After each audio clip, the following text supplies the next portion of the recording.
Hello everyone, I am Tacet and welcome back to another episode of our free-to-play Gems of War Let's Play series. In today's episode, we're basically just going to be going over some progress, some things that you should be doing in early game, as well as getting into some dungeons. We were able to get all three battles of the dungeons done at level 47/48 because we ended up gaining a level during it. But yeah, we ended up doing it. I'll show the team that we did it with. I'll eventually be doing a guide on other alternative teams, but this is one of the few things that we can actually use at the moment to kind of get through it. So first things first, of course, we got every single kingdom up to level 3, as I said, and I'm now starting to work on the magic kingdoms. I went with Darkstone first. We're now moving on to Blighted Lands. This order doesn't really matter too much. Zolkiri probably would be the absolute most optimal thing to do first, but we're just going to go and get these two for now. Already started on them. One thing to note is you can set your home kingdom. For example, right now our Broken Spire, the default kingdom that we start with, is our home kingdom. You can see underneath the oh yeah, it says we're already our home kingdom, so it doesn't show that we can switch. But for example, since our tribute chance is now higher on Darkstone, which is now at 10%, we can then go to any of these screens and you can see that we can switch to it for basically free. And this will then give us a 2 times extra resources whenever we end up getting this tribute. And since it's a 10% chance, and I don't have any other kingdom at 10% yet, it would be the best thing just to set that for now. And we'll likely shift over to Zolkiri in the future. Generally, you'll want to shift it to whatever has the highest glory reward or glory/souls, because they're the 2 best things that you can get from them. White Helm, later in the game, once we start getting to that, is the best thing to set it to, as it is pure glory. So do keep that in mind. Next thing, we need to go to the shop and actually get something for our build. We are going to need to get some trait stones for once. We need these blue trait stones. I believe this will be enough to max out if I go double check. One thing that we're building is this team right here, the Dwarven Gate, Valkyrie, and the Tesla that we end up getting. And we started on some traits. It looks like we are a little short on blue, so there is a very easy way to solve that this week. As I mentioned earlier, you should basically be spending 100% of your glory on these glory packs because they are very useful for trait stones. Trait stones are traits, or they're benefits that you can get onto troops. Every single troop has 3. The cheaper the rarity of the troop, the easier it is to get it up. So for example, a base common, which this is ridiculously cheap to be able to trait. Everything on it is really, really low in the amount of resources we actually need as far as the trait stones, and the final one only takes 1 stoic. You can see over here, these are very, very low numbers relative to other troops, but then once you start getting up to things like epics, legends, mythics, stuff like that, they take a really large amount of resources that you may not be able to get. So as you can see now, we now have all 3 traits: the extra armor, the repair that gives it a armor repair whenever it gets any reduction on it, and it has a 50% reduction now to skulls, so it will take less whenever it gets hit by a skull. So very nice. Every single troop can get these kind of benefits. Of course, they vary how useful they are. Generally, when looking for traits, you should look for stone skin, anything that says a specific link, like for example a Valkyrie, which has a water link, as well as any troop that has an empowered, are generally pretty good things. Keep an eye out for as far as trading is concerned. So we have a bunch of keys. Let's go open some of these. You may notice that we have a decent stack of gems right now that we have gotten from the guild. Haven't really been spending any, been wanting to keep it for a video. And this is a event week where it's almost over too, but Kraken is still within the event key drop pool. Generally, once you've kind of gotten all the things that you needed out of your gem keys, like Dragon Armor, Celestial Armor, and all that, of course, the biggest decision is, do you want gem keys or do you want event keys? Event keys cost, as you can see, about 50%, or exactly 50% more than that of gem keys. The difference with these is slightly small. They both have the exact same rarity drop pool. So for example, if you open 10 keys, you're going to get the exact same rarity troops from these 10 gem keys as you are from these 10 event keys. The difference with event keys and why they are sometimes more desirable is event keys only, or mostly only, drop troops from the kingdom that you're opening from, with all legends and all mythic drops being from that specific kingdom. So for example, if there is a very good troop within the kingdom drop pool on a given week, it is highly advised to actually use event keys on it, whereas if it looks like it's going to not have any good events for like a month or so, then you'd want to go for gem chests. It's a little bit hard to tell as a newer player when it really is a good time to use them or not. Normally on every single Monday, I go over that in depth if it is or is not worth it, but this is definitely a week to go for it. And since we know that, we are going to open up 50 and hope we get a Kraken. And whoa, 3 Krakens, 3 Bonnies. I think we got our Kraken. The only problem is I did not preemptively get a bunch of Ashas. If we did, we'd actually have almost all the trait stones for this guy. It'll be a while before we get him traded, but that is quite insane. 3 Krakens. There's a lot of fun we can have with that. 3 Bonnies is also decent, though I don't believe we'd ever need more than 2 on a team. She's particularly good in early game because she has a boost ratio based on gold, and your gold stays the same throughout the game. There's not like anything that extremely makes it higher. Only the 25% greed trait is the only thing as this current moment in time that makes it higher. So, or merchant, I mean, not greed. The merchant trait makes it 25% higher, so it's kind of static. So the earlier in the game that you get Bonnie Roses, the better. Actually, until we get the traits for Kraken, Bonnie might even be more useful than a Kraken will be. But still, we got both of those nice troops. A Captain Skullbeard's also decent due to his explosion, so we'll get to have a lot of fun with that. Little Johnny's basically useless. Dragon Turtle has potential. It's currently the only troop with Submerge, which protection gets AoE. Oddly enough, we end up getting our first Knight Coronet from this, which is also particularly good. He has, speaking of traits, he has some of the best traits on a early game troop that you can get. Leadership, Water Spirit, and Stone Skin. That combination is absolutely insane, and he scales very well from early game all the way into mid game. Not really much of a late game troop, but he will last you up until about level 300 or so as an extremely viable first slot option on your team. And other than that, doesn't really look like we got too much other than just a few trait stones here and there. But yeah, triple Kraken off of 50 events, definitely not too bad since we can. Normally I don't advise opening 10 bulks. The main reason I like to save for 50 is just because we get more of a discount, but just for fun, just for comparison. Let's go open 10 gem chests and see what we get. So we end up getting Atlanta, Feldras, and Archdruid, all 3 of which aren't really that useful, though we did get another copy of Goblin Rocket and some more copies of Spirit Fox, which are probably going to be more useful. The reason these lower rarity troops are actually useful is this guy has an extra turn and a really solid first trait. As I mentioned earlier, Fire Link's really good to go for, and with Spirit Fox, as I mentioned again, Empowered, really good to go for. He also has Stealthy, so one nice synergy with this is single target drains cannot target your Spirit Fox, so you can hold your mana drain that you have for a little while and not have to worry about the single target pressure from your enemy. That's actually going to come in handy if we can get the traits for that, to use that within the dungeons. Speaking of dungeons, of course, as a newer player, you will want to unlock both Blighted Lands and Drifting Sands. This unlocks the Soul Forge and the dungeon respectively. We have been trying to level up our Soul Forge. I forget if I mentioned this earlier, but I should definitely mention it again. Do not, absolutely do not spend gems on leveling up your Soul Forge.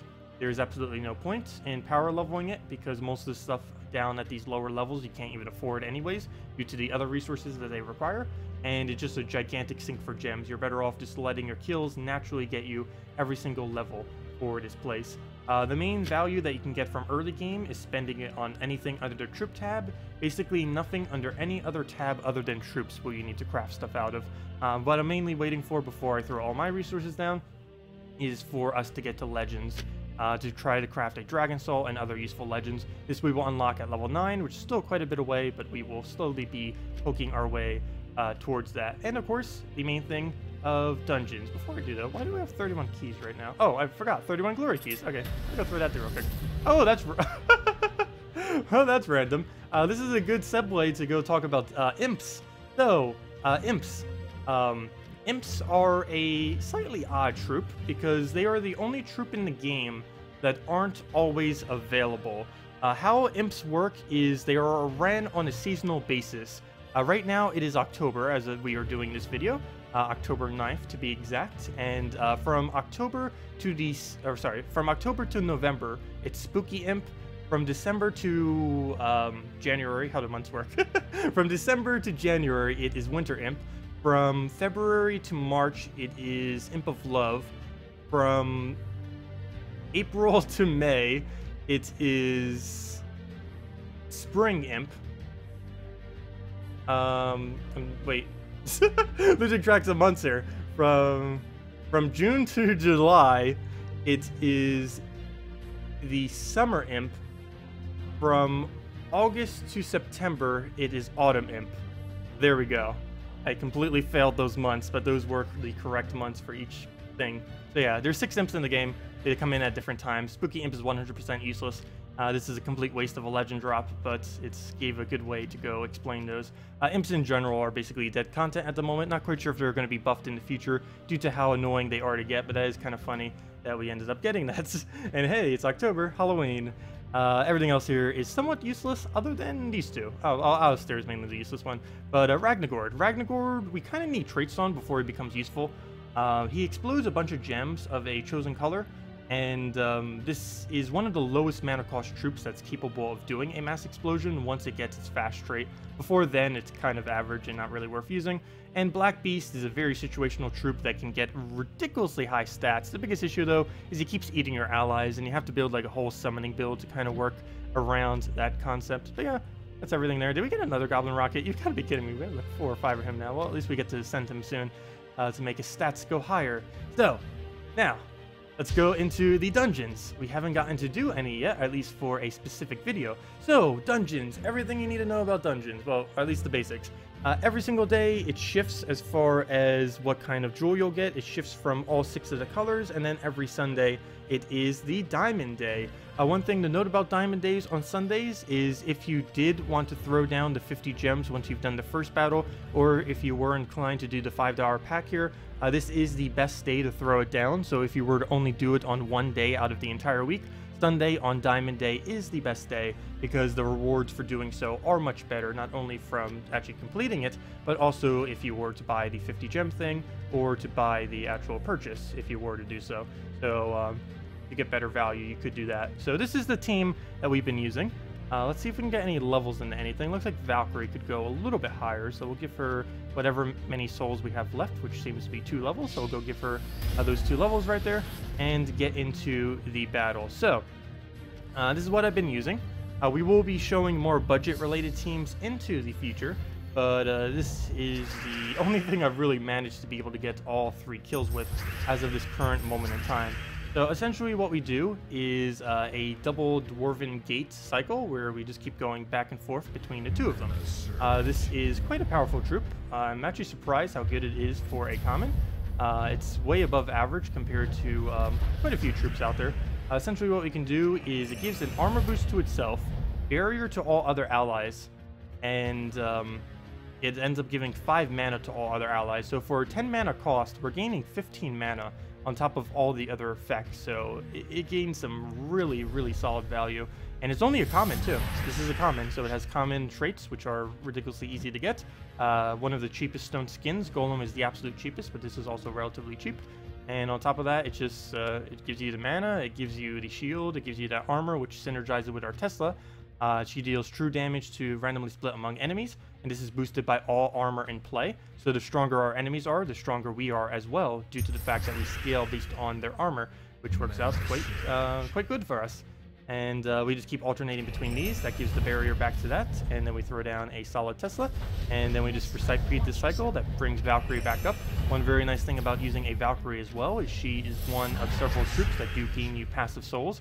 As you can see, our souls keep going up every single time she casts. The more magic kingdoms we have, the higher amount of souls she'll have to be able to give us. So she'll be farming up a good majority of our souls passively without us really needing to go out of our way. Right here you can see we have both barriers on both of these, since it is more likely that he's going to be hitting from the first slot, particularly with that skull right there most likely. We will use this first guy because he is not able to barrier himself, so now we can use this other one to go barrier it if we were to need it. But we can just go for that, team wipe it, and first battle done. And let's get into the other 2, and it should be relatively easy wipe. Last battle could be a little hard depending on what kind of team. This Diamond Day, surprisingly, even though it gives the best rewards, is one of the easiest days, mainly because it uses all 3 of the very random troops. The Mango, the Mongo, I already forgot what the other 2 were now. The Mimic, and something else for the other one. But whatever they were, they are pretty bad. Anything that does something that is super random is generally really bad in this game, mainly because you do not want random. You want things to be consistently in one way or another. It doesn't matter if it's super good, it just needs to be consistent at what it does. If it's not, then it generally does not ever get used. simply because the randomness alone, even if it does gain a slightly better benefit, isn't worth messing around with. You need consistency whenever you play. Speaking of that, that's also one of the reasons why converters like Valkyrie and stuff are pretty good. Valkyrie, Alchemist, Giant Spider, Green Seer. I think I missed one.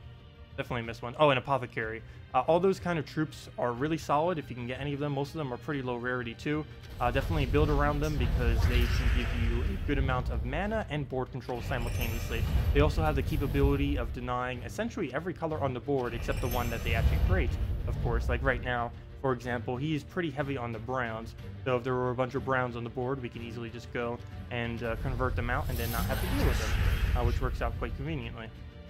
Right here, we'll just go for, again, just throw this one down. Don't want to do that yet because that will get rid of this barrier. Now we can use the other guy to go and re-barrier it from the other side. Just throw a nice solid Tesla, and we'll just keep barriering until we essentially win right here. So we'll get re-barrier him. Actually, probably should have went for Valkyrie there. Did we have alignment? I don't know if we had alignment there. I might have just missed it. That would have been... that could have went a little bit better. So let's just go and take out the yellow then. It's not that big a deal. I'll throw that down, double check board, sure we get everything this time, and then we could just go one gate basically into the win at this point. We gain so much armor, be enough to team wipe, and down it goes. 2 battles down. Let's go into the final dungeon. Before we do though, as I mentioned, it is pretty good on Diamond Day to buy the 50 gem thing. You end up getting more diamonds than you even spend in gems. That alone, I would pretty much say is worth it. On top of that, you also get some shards, which is almost useless. Some souls, which are definitely useful. Actually, I'll probably put them right into my Valkyrie.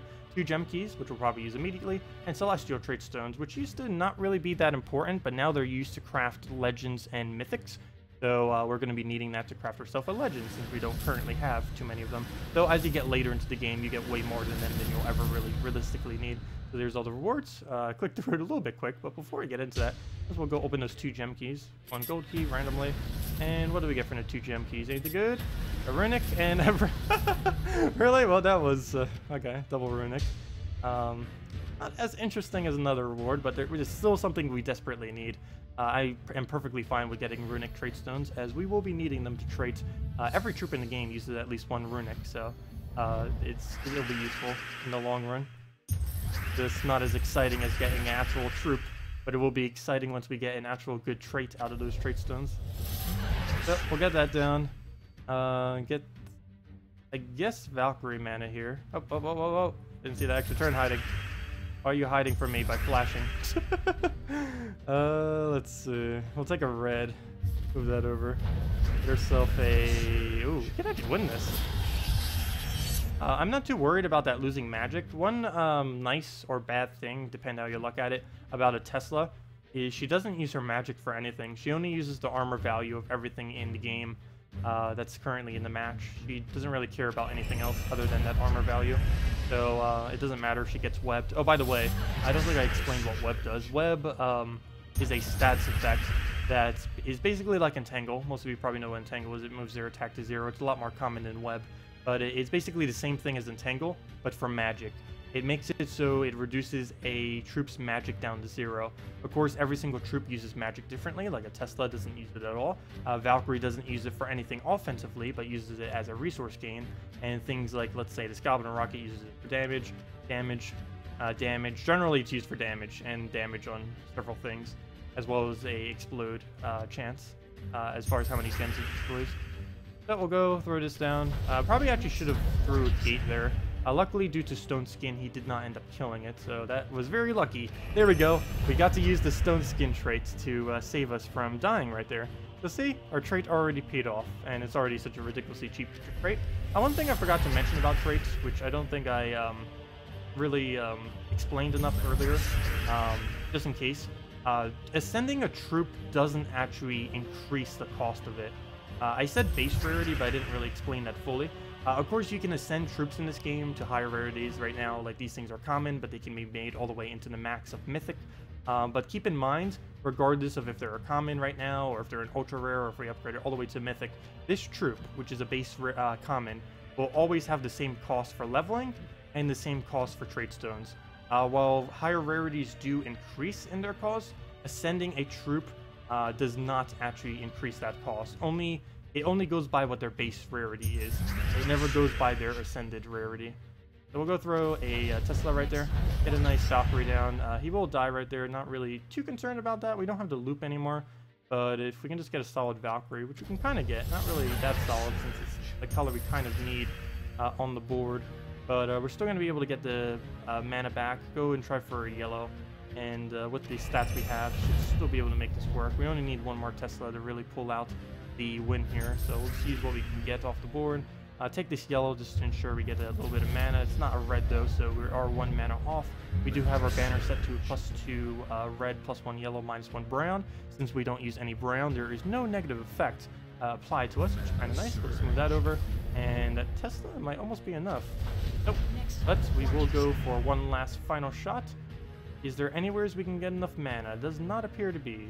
So we'll just go on purple right here. That will at least give us some of our mana, if nothing else.